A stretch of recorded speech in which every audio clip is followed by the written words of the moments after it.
One of the most obvious signs that a company is cutting corners is their pricing model. Um, if you look at minimum wage and you look at the real costs of employing someone properly through PAYE, there are a number of costs that you have to add on.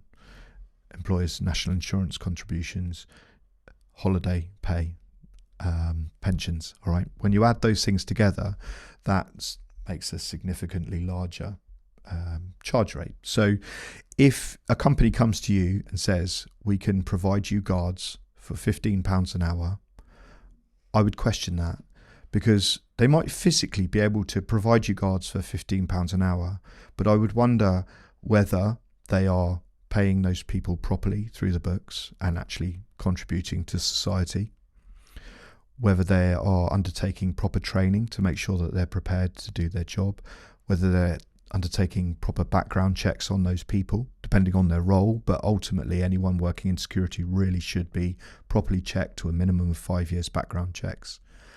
These are all things that they cost money to deliver, and so if someone's offering fractionally over minimum wage as a charge rate, then I'm sorry, I don't for a second believe that's viable.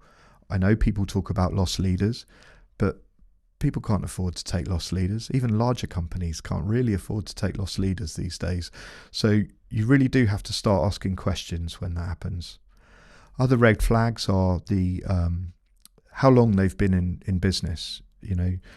They'll often talk on their website about having been in business since this date or this date. Well, if you go to Companies House and actually look at their company, when was it incorporated? Is it newly incorporated? Have they recently dropped another company and replaced, they phoenixed effectively and dropped all their sort of tax debt along the way? It's a really common practice that just in the last 6 months, two of our competitors have done exactly that, in this area. It is really common. As I mentioned, there are nearly 17,000 limited companies offering security services. This is happening a lot.